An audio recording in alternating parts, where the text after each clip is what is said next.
तो दोस्तों आपका स्वागत है आपके और हमारे इस YouTube चैनल मैथ्स परिवार पर। दोस्तों आज की वीडियो में हम एक बहुत ही मज़ेदार पहेली को हल करना सीखेंगे। आपको क्या करना है, इस वीडियो को अंत तक बड़े ध्यान से देखना है और आप इस पहेली को हल करना बड़ी आसानी से सीख जाएंगे। तो दोस्तों जैसा कि आप यहाँ पर इस वीडियो में देख पा रहे हैं, पहेली क्या कहती है हमारे पास, यहाँ पर हमें 4 बॉक्स दिए हुए हैं। ठीक है, इन बॉक्स में हम कौन सी संख्याएं रखें कि पहले 2 बॉक्स में जो संख्याएं होंगी उनकी गुना करके 21 आना चाहिए। ठीक है, इन 2 बॉक्स में जो संख्याएं होंगी उनका जोड़ करके क्या आना चाहिए, 8 आना चाहिए। इन दोनों बॉक्स में जो संख्याएं होंगी उनका घटाव करके यानी माइनस करके आपके पास 5 आना चाहिए। इन दोनों बॉक्स में जो संख्याएं होंगी, जो नंबर होंगे, उनका गुना करके क्या आना चाहिए, आपके पास 9 आना चाहिए। ठीक है, तो इन बॉक्स में हम क्या संख्याएं रखें वही आपको निकालना है। आई होप दोस्तों पहेली आपको अच्छे तरीके से समझ में आ गई होगी। तो चलिए इस पहेली को कैसे हल किया जाएगा वो जानते हैं। तो दोस्तों पहले स्टेप में आपको क्या करना होगा, इन बॉक्सेस में आपको वेरिएबल रख देने होंगे। ठीक है, तो यहाँ पर हम सबसे पहले वेरिएबल रख लेते हैं, मान लीजिए ए। ठीक है, यहाँ पर मान लेते हैं बी, यहाँ पर मान लेते हैं सी और यहाँ पर मान लेते हैं डी। ठीक है, तो हमने यहाँ पर ये संख्याएं रख ली। मान लीजिए यहाँ पर संख्या है ए, यहाँ पर बी, यहाँ पर सी, यहाँ पर डी। ठीक है, सबसे पहला स्टेप आपने कर लिया। अब क्या करेंगे, इन दोनों बॉक्स में जो संख्याएं हैं उनकी गुना करके क्या आना चाहिए आपके पास, 21। तो ए गुना में बी ये किसके बराबर होगा, 21 के। ठीक है, ये क्या होगी आपके पास समीकरण नंबर 1। इसी प्रकार से b को d से गुना करके आपके पास क्या आना चाहिए, 9 आना चाहिए। तो इसको लिख लेते हैं b गुना में d बराबर क्या होगा, 9 होगा। इसको मान लेते हैं समीकरण नंबर 2। ठीक है, आई होप यहां तक आपको समझ में आया होगा। a की b के साथ गुना करके आपके पास क्या आना चाहिए, 21, और b की d के साथ गुना करके आपके पास क्या आना चाहिए, 9 आना चाहिए। तो चलिए अब आगे देखते हैं। a में c को जोड़ने के बाद, ठीक है, जो यहाँ पे इस बॉक्स में संख्या है वो क्या है, a है, इस बॉक्स में है c, तो इन दोनों को जोड़ के आपके पास क्या आना चाहिए, 8 आना चाहिए। इसको भी लिख लेते हैं a प्लस c बराबर 8। ठीक है, ये हो जाएगी समीकरण नंबर 3। इसी प्रकार से सबसे लास्ट ये है c माइनस डी, यानी इस बॉक्स में जो संख्या है उसमें से अगर हम इस बॉक्स में जो संख्या है उसको घटाएंगे तो क्या आना चाहिए, 5 आना चाहिए। तो c माइनस डी ये क्या होगा, 5 होगा। ये बन जाएगी आपके पास समीकरण नंबर 4। आई होप दोस्तों यहाँ तक आपको अच्छे तरीके से समझ में आ गया होगा। अगर आपको ये समझ में नहीं आया तो वीडियो को आप एक बार दोबारा देख लें। ठीक है दोस्तों, अब ये सवाल बहुत ही आसान हो गया है। इस पहेली को हल करना अब बहुत ही इजी हो गया है। सबसे पहले आपने क्या किया था, पहले स्टेप में इनमें वेरिएबल रखे थे ए, बी, सी और डी। ठीक है, उसके बाद क्या किया आपने, समीकरणें बना ली। ठीक है, ए को बी के साथ गुना करके 21 आना चाहिए, बी को डी के साथ गुना करके 9 आना चाहिए, ए में सी को जोड़ेंगे तो आपके पास 8 आना चाहिए, सी में से डी को घटाएंगे तो आपके पास 5 आना चाहिए। ये 4 समीकरण आपके पास आ गई हैं। दोस्तों अब क्या करना है आपको, वो समीकरणें देखनी है जिनमें कोई एक वेरिएबल एक समान हो, कोई एक चर एक समान हो। जैसे पहली इक्वेशन में a और b है, दूसरी इक्वेशन में b और d है, तो यहाँ पर भी b है, यहाँ पर भी b है। ठीक है, तो ये 2 समीकरण होगी जिनमें वेरिएबल एक समान है, एक वेरिएबल एक समान है। ठीक है, अब दूसरी, तीसरी समीकरण और चौथी समीकरण को देख लेते हैं। ठीक है, यहाँ पर हमारे पास c है, यहाँ पर भी c है, तो तीसरी और चौथी समीकरण में भी हमारे पास एक वेरिएबल एक समान है। क्या है वो, c है, एक चर एक समान है।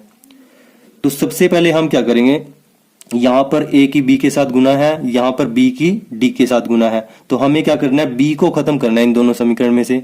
तो कैसे हो सकता है वो खत्म, अगर हम पहली समीकरण से दूसरी समीकरण को भाग दे देते हैं। ठीक है, तो हमें क्या करना है, अब पहली समीकरण को दूसरी समीकरण से भाग दे देना है। तो चलिए भाग करते हैं। तो पहली समीकरण क्या है हमारे पास, a गुना में b। ठीक है, ये लेफ्ट हैंड साइड है, बटे में क्या आ जाएगा, b गुना में d। तो लेफ्ट हैंड साइड बटे में लेफ्ट हैंड साइड हो जाएगा और राइट हैंड साइड बटे में राइट हैंड साइड हो जाएगा। हमने क्या किया, यहाँ पर जो लेफ्ट हैंड साइड थी उसके बटे में ये लेफ्ट हैंड साइड ले लिया और ये राइट हैंड साइड थी, राइट हैंड साइड बटे में दूसरी समीकरण की राइट हैंड साइड ले ली। ठीक है, आई होप यहां तक आपको समझ में आ गया होगा। अब क्या करना है, आपको काट देना है इन समीकरणों को। तो यहां पर क्या है, हमारे पास b है, b से b कट जाएगा, और यहां पर 21 है, यहां पर 9 है, तो ये दोनों किसके पहाड़े में आते हैं, 3 के पहाड़े में आते हैं दोनों। ठीक है, तो 3 3 9, 3 7 21। तो आपके पास a बटे में d ये क्या निकल के आया, 7 बटे में 3। यहां से आप a का मान निकाल लो। तो a का मान क्या आएगा, यहां से a बराबर, यहां से d राइट हैंड साइड में चला जाएगा, क्रॉस मल्टीप्लाई हो जाएगी d की 7 के साथ। ठीक है, तो क्या जाएगा, a 7 बटे में 3 d। तो a का मान हमारे पास क्या निकल के आ गया, 7 बटे 3 d। इसको मान लेते हैं समीकरण नंबर 5। आई होप यहां तक आपको अच्छे तरीके से समझ में आ गया होगा। पहली समीकरण से हमने दूसरी समीकरण को भाग दे दिया, लेफ्ट हैंड साइड को लेफ्ट हैंड साइड से भाग दिया, राइट हैंड साइड को राइट हैंड साइड से भाग दिया, और यहां से हमने a का मान निकाल लिया। तो दोस्तों पहली दो समीकरणों को हल करके आपके पास क्या आ गया, a का मान 7/3d यानी 7 बटे में 3d। अब क्या करेंगे, हम तीसरी और चौथी समीकरण को हल करते हैं। यहां पर क्या करना है आपको, यहां पर bc है, यहां पर bc है, तो तीसरी समीकरण में से हम चौथी समीकरण को घटाएंगे, क्योंकि यहां पर भी c प्लस का है, यहां पर भी प्लस का है। हमें क्या करना है, c को खत्म करना है। तो हम क्या करेंगे, तीसरी में से चौथी समीकरण को घटा देंगे। तो चलिए घटाते हैं तीसरी समीकरण में से चौथी समीकरण को, यानी 3 - 4। यहां पर हमने क्या किया था, पहली समीकरण से दूसरी समीकरण को भाग दिया था। अब करते हैं समीकरण 3 - समीकरण 4। ठीक है, तो यहां पर हमारे पास क्या है, a + c है, इसको हम c + a भी लिख सकते हैं। तो चलिए लिख देते हैं c + a बराबर 8। ठीक है, यहां पर क्या आपके पास c - d बराबर 5, c - d बराबर 5। आप इसको a + c बराबर 8 भी लिख सकते हैं, कोई दिक्कत वाली बात नहीं है। मैंने ये दोनों एक साइड में करने के लिए ऐसे लिखा है। क्या करना है, अब आपको ऊपर वाली समीकरण में से नीचे वाली समीकरण को घटाना है। और जब भी आप ऊपर वाली समीकरण में से नीचे वाली समीकरण को घटाते हैं तो नीचे वाली समीकरण के चिन्ह बदल जाते हैं। यहां पर प्लस का था तो यहां पर माइनस हो जाएगा, यहां पर माइनस था यहां प्लस हो जाएगा, और यहां पर प्लस है यहां माइनस हो जाएगा। ठीक है, तो यहां पर प्लस का c है, यहां पर माइनस का c है, ये कैंसिल आउट हो जाएगा, और यहां पर क्या बन जाएगा, a + d।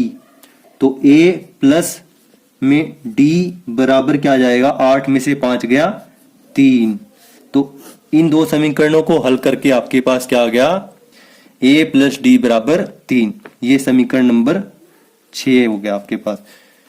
तो a का मान यहां पर निकल के आया था, समीकरण नंबर 5 है, यहां पर a + d बराबर क्या आ गया, 3 आ गया। आपको क्या करना है, किसी एक वेरिएबल का यानी किसी एक चर का a, b, c और d में से मान निकालना है।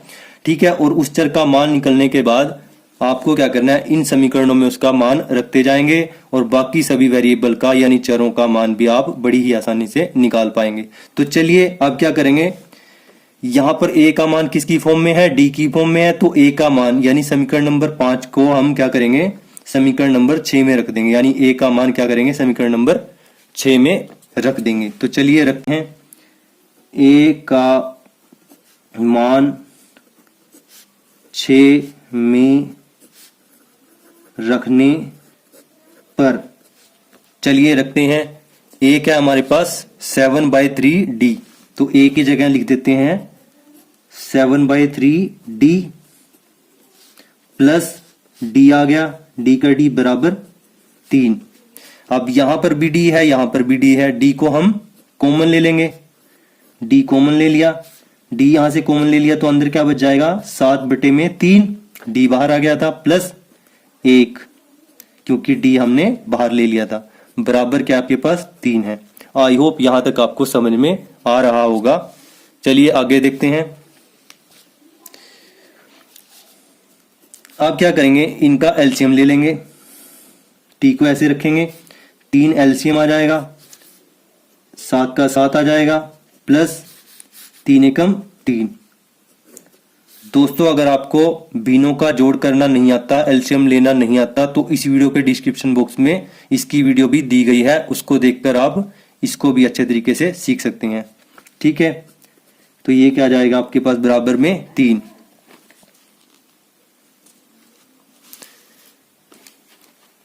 अब यहां से 7 में 3 जोड़ेंगे, आपके पास क्या बन जाएगा 10।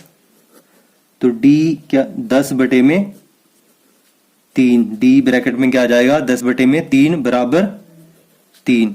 आप क्या करते हैं, क्रॉस मल्टीप्लाई कर देते हैं। अगर किसी संख्या के बटे में कोई संख्या ना हो तो हम 1 यहां पर लिख सकते हैं। तो करते हैं क्रॉस मल्टीप्लाई। d का मान निकालने के लिए d लेफ्ट हैंड साइड में ही रहेगा। 10 की 1 के साथ गुना होगी, 3 की 3 के साथ। 3 गुना में 3 कितना बन जाएगा, 9 बन जाएगा। ठीक है, इसको 9 लिख देते हैं और 10 की 1 के साथ गुना होके क्या आ जाएगा 10 आ जाएगा। ठीक है, तो d का मान आपके पास क्या निकल के आया 9 बटे 10। दोस्तों अब क्या करना है हमें, यहां से नीचे जो हर में ये 10 है 10 को खत्म करना है और ऊपर दशमलव लगाना है। ठीक है, नीचे अगर 10 हो 100 हो इस प्रकार की संख्याएं हो तो हम उनको नीचे से खत्म कर सकते हैं और ऊपर हमें दशमलव लगाना होता है। यहां पर हमारे पास कितनी जीरो है, एक के बाद एक जीरो है, तो हम राइट हैंड साइड से एक अंक छोड़कर दशमलव लगा देंगे। ठीक है, तो ऊपर क्या आपके पास 9 है, 9 को एक अंक को छोड़कर यहां पर हम दशमलव लगा देंगे, तो ये क्या बन जाएगा आपके पास 0.9, 0.9। तो 9 बटे 10 आपके पास क्या निकल के आया 0.9। तो d का मान आपके पास निकल कर आ गया 0.9। दोस्तों अब ये पहेली बिल्कुल सोल्व हो चुकी है। बड़ी आसानी से अब बाकी सभी वेरिएबल के मान भी आप निकाल पाओगे। बाकी सभी बॉक्सेस में क्या वैल्यू आप रखोगे वो भी आप निकाल पाओगे। अब क्या करेंगे, हम d का मान बाकी सभी समीकरणों में रखेंगे और बाकी सभी वेरिएबल का मान निकाल लेंगे। तो चलिए करते हैं ये भी। दोस्तों यहां पर हमारे पास समीकरण नंबर 5 में a का मान क्या है हमारे पास 7/3d। तो d का मान हम यहां पर समीकरण नंबर 5 में रखेंगे सबसे पहले। तो रखते हैं, चलिए रखते हैं।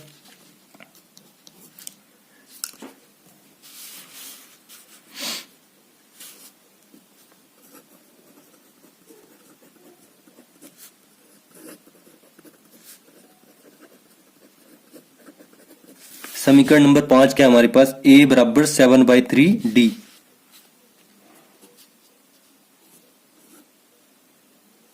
a बराबर 7/3 और d का मान क्या है आपके पास 0.9। ठीक है, तो गुना कर देते हैं।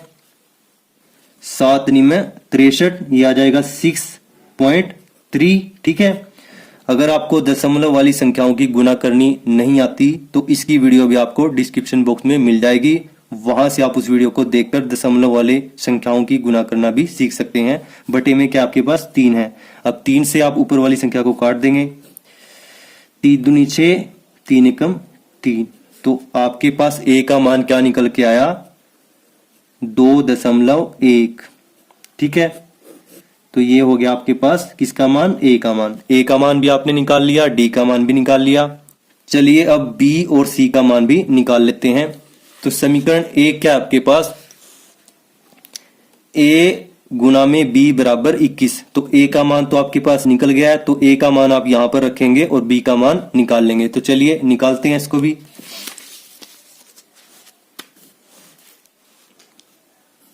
a का मान 1 में रखने पर समीकरण 1 क्या आपके पास a गुना में b बराबर 21। ठीक है, ये आपके पास, इसको हम यहां पर लिख लेते हैं। a गुना में b बराबर 21। ठीक है, 21 है। तो a का मान रख देते हैं, क्या है a का मान 2.1 गुना में b बराबर 21। यहां से b क्या आएगा आपके पास, b बराबर आ जाएगा 21 बटे में 2.1। ठीक है, तो यहां से हम दशमलव को हटा देते हैं, तो ऊपर क्या आ जाएगा 10 आ जाएगा। 21 बटे में 21 गुना 10, तो 21 से 21 कट जाएगा। ठीक है, तो हमारे पास b का मान क्या आ जाएगा, b बराबर आ जाएगा 10। तो ये आपके पास b का मान भी यहाँ पे आ चुका है। अब आपको केवल c का मान निकालना है। वो कैसे निकाल लेंगे, समीकरण नंबर 3 में a का मान रखने पर आप c का मान भी निकाल सकते हैं। तो चलिए समीकरण नंबर 3 में a का मान रखते हैं। समीकरण 3 के आपके पास a प्लस सी बराबर 8, तो रखते हैं इसमें a का मान। a प्लस सी बराबर 8, ठीक है। a का मान क्या आपके पास 2.1, 2.1 प्लस c बराबर 8, ठीक है। तो c का मान क्या आएगा यहां से 2.1 लेफ्ट हैंड साइड में है, ये राइट हैंड साइड में चला जाएगा, तो यहां पर प्लस का है तो दूसरी साइड में जाकर यानी राइट हैंड साइड में जाकर माइनस का हो जाएगा, ठीक है। 8 माइनस 2.1, ठीक है। दोस्तों अगर आपको दशमलव वाली संख्याओं का जोड़, घटाव, गुना व भाग करने में परेशानी होती है तो उसकी वीडियो भी इस वीडियो के डिस्क्रिप्शन बॉक्स में मिल जाएगी, उसको देखकर आप इसको बड़ी ही आसानी से सीख सकते हैं। तो चलिए यहां से 8 में से हम 2.1 को घटाते हैं तो आपके पास क्या आ जाएगा, 8 में से 2 गया आपके पास 6 होता है और 0.1 और घटाना है तो आपके पास आ जाएगा 5.9, ठीक है। तो सी का मान क्या आया आपके पास 5.9। तो आपने यहां पर सभी वेरिएबल का मान निकाल लिया है। ए का मान क्या निकल के आया था 2.1, ठीक है। बी का मान क्या निकल कर आया 10 निकल कर आया, ठीक है। सी का मान क्या निकल कर आया 5.9 यानी 5.9 और डी का मान क्या निकल कर आया था 0.9। तो दोस्तों यहां पर ए, बी, सी और डी का मान आपने बड़ी आसानी से निकाल लिया है। अब ये पहली सोल्व हो चुकी है, तो चलिए इनका मान रख के देखते हैं। दोस्तों चलिए इनके मान यहां पर रख के एक बार चेक करके देख लेते हैं। ए का मान क्या आया 2.1, बी का मान 10 आया, ठीक है। और यहां पर सी का मान आया 5.9 और डी का मान आया 0.9। तो अगर हम यहां पर करते हैं ए की गुना बी के साथ 2.1 गुना में 10 ये आ जाता है 21, तो पहली कंडीशन फुलफिल हो गई। 2.1 में अगर हम 5.9 को जोड़ते हैं ये आ जाता है आपके पास 8, दूसरी कंडीशन भी फुलफिल हो गई। अब क्या करेंगे, बी को अगर डी से गुना करते हैं यानी 10 को 0.9 से यानी 0.9 से गुना करते हैं तो आपके पास आ जाता है 9, ये कंडीशन भी फुलफिल हो गई।